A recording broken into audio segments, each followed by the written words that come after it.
Hello friends, मैं अशोक स्वागत करता हूं अपने इस प्लेटफॉर्म स्मार्ट नॉलेज क्लासेज पर। उम्मीद करता हूं आप सब लोग अच्छे होंगे। आज आप लोग को 3 अगस्त जो 2024 का करंट अफेयर्स बताया जाएगा, जिसमें महत्वपूर्ण टॉपिक के माध्यम से और महत्वपूर्ण क्वेश्चन के माध्यम से टॉपिक को बहुत अच्छे तरीके से डिजाइन किया गया है। तो आप लोग वीडियो लास्ट तक देखिएगा और तब पता चलेगा कि टॉपिक कितना इम्पोर्टेंट है। जो आपके एग्जाम के लिए तो इम्पोर्टेंट है ही, आपकी जनरल नॉलेज के लिए भी इम्पोर्टेंट रहेगा।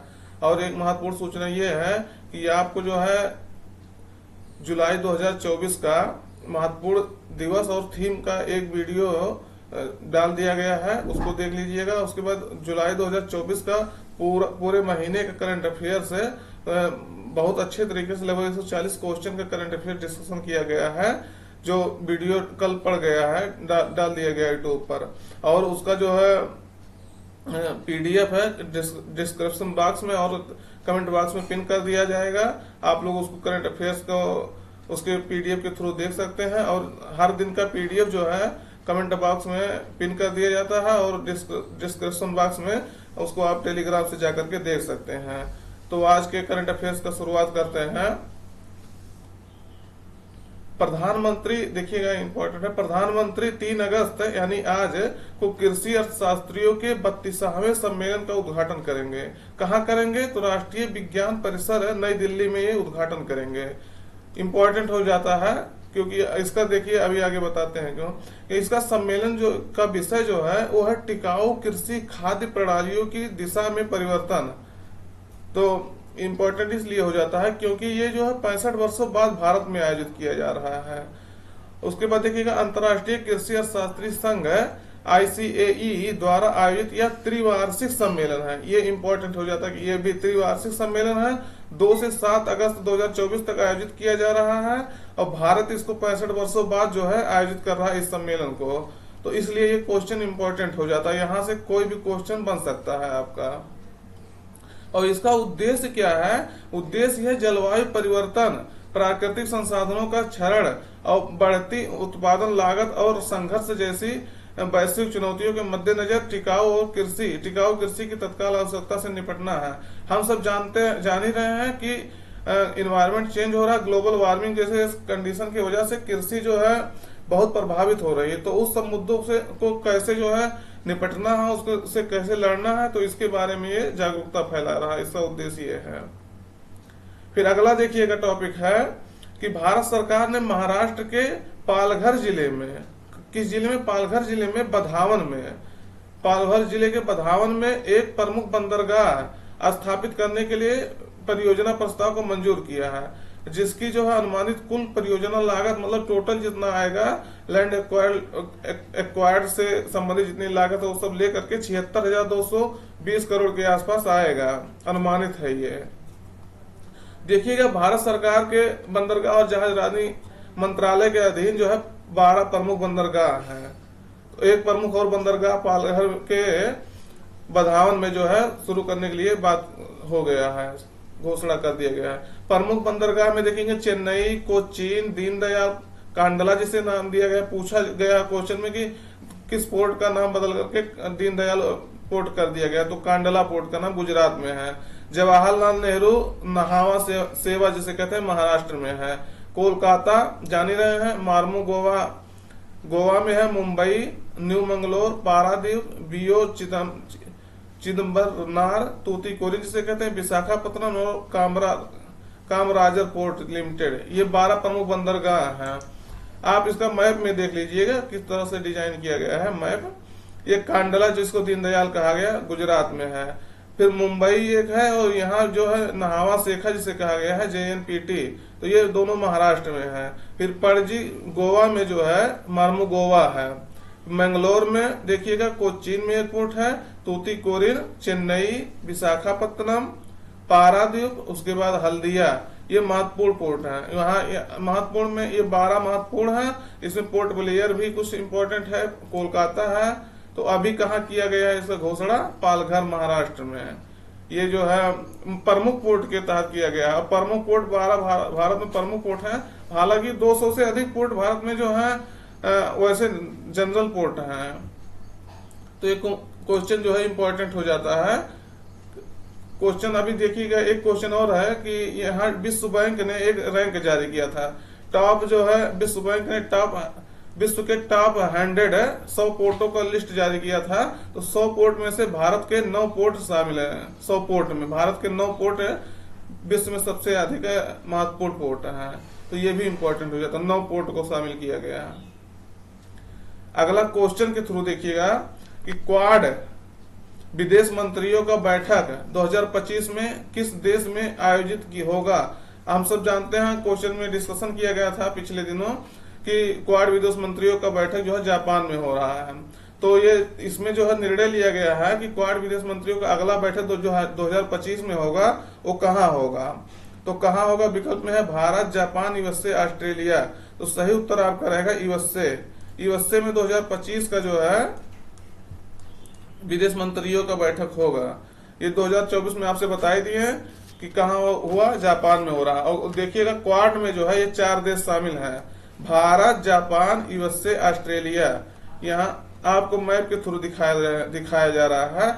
ये है जापान, ये है यूएसए, ये है आपका इंडिया, ये है आपका ऑस्ट्रेलिया। तो ये चारों देश का मैप है, चारों देश के नेता हैं। तो इनको जो है 4 देश इसमें शामिल किए गए हैं। तो ये देखिएगा, ये क्वाड जो है, क्वाड 2007 में आया था। उस समय जापान के पीएम थे शिंजो आबे। तो उनके जो है दिमाग की उपज थी। तो 2007 में इसको जो है घोषणा लाने के लिए प्रस्ताव लाया गया था, लेकिन वो किसी कारण से जो है नहीं पास हो पाया था। 2017 में अपने जो वर्तमान रूप है उसमें वर्तमान रूप में ये आया, जिसमें 4 देश शामिल हुए हैं, जो बता दिए भारत, जापान, यूएसए, ऑस्ट्रेलिया। एक क्वेश्चन पूछा गया है कि क्वाड में कितने देश शामिल हैं, ये भी पूछा गया है कौन कौन से देश शामिल। तो ये 4 देश हैं, Bharat, Japan, USA, Australia. Question बहुत इंपॉर्टेंट हो जाता है, हर एग्जाम में पूछा जा सकता है। एक हटा देगा उसमें से कि कौन इसमें विकल्प देगा, कौन सा इसमें जो है क्वाड का मेंबर नहीं है। तो किसी एक को हटा करके पूछ लेगा, बहुत आसानी से पूछा जाता है। इसका फुल फॉर्म होता है क्वाड्रिलेटरल सिक्योरिटी डायलॉग। तो आपको बता ही दिए, ये 2017 में अपने जो फार्मल ग्रुप है उसमें आया था। इसमें ये जो है संयुक्त सैन्य अभ्यास करता है मालावार। ये क्वाड देशों द्वारा एक संयुक्त सैन्य अभ्यास किया जाता है, हर साल होता है। इस साल 2024 में इसको जो बंगाल की खाड़ी में आयोजित करने के लिए निर्णय लिया गया है। अगले कुछ महीने में होगा।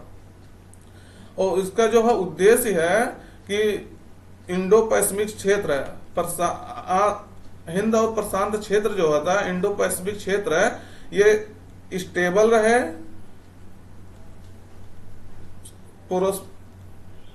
प्रोस्पेरस रहे, समृद्ध रहे और शांति रहे, समृद्धि रहे, स्टेबिलिटी रहे, ओपन रहे, खुला रहे, कोई यहाँ जो है किसी का वर्चस्व न रहे। तो इसलिए इसको स्टेब्लिश किया गया है। Open, stable, prosperous Indo Pacific क्षेत्र जान रहे हैं। चीन के जो है, इसको चीन को काउंटर करने के लिए बताया जाता है कि ये चीन को काउंटर करने के लिए बनाया गया है। तो ये क्वेश्चन जो है, यहाँ से क्वेश्चन इंपॉर्टेंट हो जाता है, इसलिए इसको देखिएगा। ये आपसे बता दिए चारों देश कौन कौन शामिल है। फिर अगला क्वेश्चन देखिएगा कि हाल ही में प्रधानमंत्री नरेंद्र मोदी द्वारा एशियाई शेरों पर लिखी पुस्तक का विमोचन किया गया है, जो किसके द्वारा लिखी गई है। तो किसके द्वारा लिखी गई है, विकल्प में है परिमल मातवानी, बी वेदाचलम, मोहन शर्मा, आशुतोष मुखर्जी। तो ये है, विकल्प में देखिएगा इनका क्या नाम है। तो परिमल नाथवानी या नाथवानी, ये है प्रधानमंत्री। देखिए जो है इनका विमोचन कर रहे हैं इनके बुक का। तो ये किस नाम से लिखे हैं, कॉल ऑफ द गिर नाम से ये बुक लिखे हैं। तो इंपॉर्टेंट हो जाता है। फिर अगला क्वेश्चन देखिएगा कि हाल ही में किसे 2024 के लिए कोरिया पर्यटन का हॉनररी एम्बेसडर यानी मानक राजदूत नियुक्त किया गया है। तो किसे नियुक्त किया गया है, विकल्प में नीरज चोपड़ा, अमिताभ बच्चन, आनंद कुमार, शाहरुख खान। तो सही उत्तर रहेगा आनंद कुमार। ये जान ही रहे हैं, बिहार में सुपर 30 के नाम से मशहूर हैं, इन्हें पद्मश्री भी दिया गया है। तो इनके नाम पर जो है ये अवार्ड ये इन्हें घोषित किया गया। ये है आनंद कुमार। तो क्या घोषित किया गया इन्हें? कोरिया पर्यटन का मानद राजदूत घोषित किया गया है। फिर अगला क्वेश्चन देखिएगा। अगला क्वेश्चन, किस देश में क्वाड समिट 2024 आयोजित किया जाएगा? तो ये क्वाड से संबंधित जो सम्मेलन है, विदेश मंत्रियों का सम्मेलन है, ये इंपॉर्टेंट हो जाता है। तो क्वाड से संबंधित जो है विदेश मंत्रियों का सम्मेलन कहाँ होगा? नहीं सॉरी, विदेश मंत्रियों का तो बता दिया आपको पिछले बार में। यहाँ क्वाड समिट जो है राष्ट्र के प्रमुख जो है मिलते हैं, तो यह कहाँ होगा? ये भारत में जो है 6वां होने के लिए इसको कहा गया है। तो क्वाड के बारे में डिटेल्स आपको बता ही दिए। 5वां इसका जो है ऑस्ट्रेलिया में हुआ था। अगला क्वेश्चन देखिएगा। केंद्रीय मंत्री गजेंद्र सिंह शेखावत ने कहां पर युगीन भारत संग्रहालय का उद्घाटन किया है? तो कहां किया है? विकल्प है नई दिल्ली, बनारस, भोपाल, जयपुर। तो सही उत्तर रहेगा आपका नई दिल्ली में। नई दिल्ली में इन्होंने गजेंद्र सिंह शेखावत ने युगीन भारत संग्रहालय का उद्घाटन किया है। फिर अगला क्वेश्चन देखिएगा। 2024 में यूनिकॉर्न बनने वाला तीसरा स्टार्टअप कौन है? तो विकल्प में है रैपिडो, परफ्यूस, कृत्रिम। इनमें से कोई नहीं। तो सही उत्तर आपका रहेगा रैपिडो। कौन सही उत्तर रहेगा? रैपिडो। रैपिडो जो है भारत में यूनिकॉर्न बनने वाला 2024 में तीसरा स्टार्टअप बना है। तो यूनिकॉर्न के बारे में जानिएगा। यूनिकॉर्न एक स्टार्टअप कंपनी है जो जिसका मूल्य 1 बिलियन अमेरिकी डॉलर से अधिक हो। 1 बिलियन अमेरिकी डॉलर से अधिक हो। देखिएगा स्टार्टअप, ये यूनिकॉर्न किसे कहते हैं? तो यूनिकॉर्न ये उसे कहते हैं जिस स्टार्टअप कंपनी के मूल्य जो है वैल्यूएशन उसका है 1 बिलियन अमेरिकी डॉलर से अधिक हो। कितना? 1 बिलियन अमेरिकी डॉलर से अधिक हो, जो निजी स्वामित्व वाली हो और शेयर बाजार में सूचीबद्ध नहीं है। भारत में लगभग 115 के आसपास, 100 से प्लस ही जान लीजिए, 115 के आसपास यूनिकॉर्न है। जैसे आप शिक्षा के क्षेत्र में देखेंगे तो फिजिक्स वाला जो है एक यूनिकॉर्न पिछले वर्ष बन गया था, 2 वर्ष पहले। तो इस तरह से क्वेश्चन इंपॉर्टेंट है। तो रैपिडो जो है ये अब 2024 का तीसरा यूनिकॉर्न बना है। फिर अगला देखिए रैपिडो ये है। आप सब लोग जो है रैपिडो का कभी न कभी सवारी किए होंगे। अगला क्वेश्चन देखिएगा कि हाल ही में देश का पहला, देखिएगा इंपॉर्टेंट क्यों हो जाता, देश का पहला है, देश का पहला 3D प्रिंटेड स्कूल किस राज्य में खोला गया है? तो इंपॉर्टेंट हो जाता है इसलिए जो है। तो कहां खोला गया है? विकल्प में असम, केरल, अरुणाचल प्रदेश, आंध्र प्रदेश। सही उत्तर रहेगा आपका अरुणाचल प्रदेश। अरुणाचल प्रदेश जो है देश का पहला 3D प्रिंटेड स्कूल है, ईटानगर में खोला गया है। ईटानगर के पाचिन में। कहा खोला गया है? ईटानगर में। जानी रहे अरुणाचल प्रदेश की राजधानी ईटानगर है। इंपॉर्टेंट क्वेश्चन पूछा जा सकता है, ये भी पूछा गया है कई एग्जाम में। तो कहा खोला गया? पाचिन, ईटानगर के पाचिन में। फिर अगला क्वेश्चन देखिएगा। किस देश ने इंस्टाग्राम पर बैन लगा दिया है? तो विकल्प में है ईरान, तुर्की, वेनेजुएला और बेलारूस। तो सही उत्तर आपका रहेगा तुर्की। जान ही रहे हैं इजराइल हमास के बीच जो युद्ध चल रहा है उसमें जो है इंस्टाग्राम द्वारा जो पोस्ट किया गया था उसके खिलाफ में तुर्की ने जो है ये डिसीजन लिया है कि वो जो है इंस्टाग्राम पर बैन कर देगा। तो ये इंपॉर्टेंट क्वेश्चन हो जाता है। फिर अगला देखिएगा, एक इंपॉर्टेंट महत्वपूर्ण वो है, ऑनलाइनर कहिए जो भी कहिए, एशियाई विकास bank, Asian development bank ADB ने भारत में ठोस अपशिष्ट प्रबंधन के लिए 200 मिलियन अमेरिकी डॉलर 200 मिलियन डॉलर का ऋण प्रदान किया है। यानी ठोस अपशिष्ट प्रबंधन कहेंगे तो शहरों में नगरों की स्थिति को, नगरों में कचरा प्रबंधन के लिए, साफ सफाई के लिए 200 मिलियन डॉलर जो है ऋण प्रदान किया है। तो कौन प्रदान किया है? एशियाई विकास बैंक। एशियाई विकास बैंक के बारे में जान लीजिए। इसकी स्थापना जो है, स्थापना 1966 में हुआ था। इसका हेडक्वार्टर देखेंगे, मुख्यालय जिसको कहते हैं, तो मनीला जो फिलीपींस की राजधानी है, मनीला में इसका हेडक्वार्टर है, फिलीपींस की राजधानी है। इसमें देखेंगे सदस्य जो है 68 सदस्य है, 68 मेंबर है। क्यों, मतलब इसमें इंपॉर्टेंट एक क्वेश्चन ये हो जाता है, पूछा है आईएएस में शायद पूछा है, उसके बाद छोटे एग्जाम में तो पूछा जाता है डायरेक्ट कि मतलब कितने सदस्य हैं। आईएएस में इस तरह से क्वेश्चन पूछा गया था कि मतलब एशियाई विकास बैंक में जो केवल एशिया के ही सदस्य हैं, लेकिन ये क्वेश्चन एकदम गलत हो जाता है, क्योंकि जो है एशिया में लगभग 48 से 49 देश हैं और यहाँ 68 सदस्य हैं। तो आप देख सकते हैं कि किसी भी हालत में जो है केवल एशिया से सदस्य नहीं है, तो उसके आसपास के भी इसमें सदस्य हैं।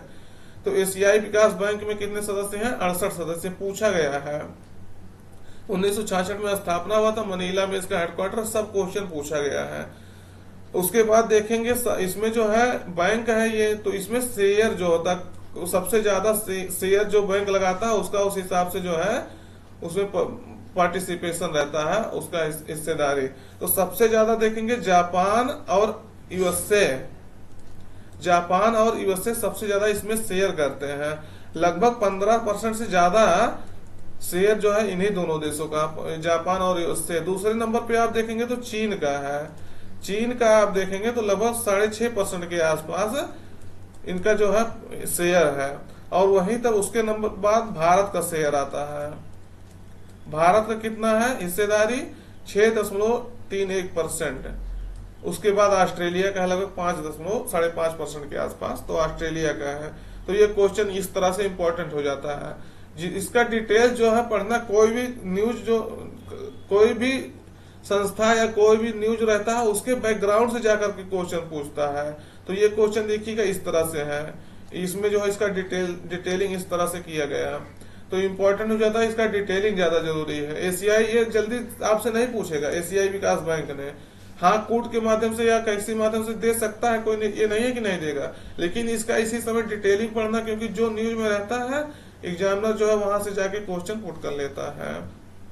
तो ये था आज का सेशन, उम्मीद करता हूँ आप सब लास्ट तक देखे होंगे। अगर वीडियो पे नए हैं तो लाइक शेयर एंड सब्सक्राइब कर दीजिएगा, अपने मित्रों तक भी जो है सेशन को पहुंचा दीजिएगा, जिससे कि जो है ये भारी से भारी लोग इसको देख सकें, ज्यादा से ज्यादा लोग। और आप लोग कमेंट करके बताइएगा अगर कोई लेक्चर में कोई कमी रहता है तो हम उसको सुधार करने का पूरा प्रयास करते रहेंगे। अगर आप अपना सपोर्ट और प्यार बनाए रहेंगे तो आपके लिए नए नए टॉपिक, नए नए करंट अफेयर्स पर डे लाता रहूंगा। तो आज के लिए धन्यवाद। Till then take care.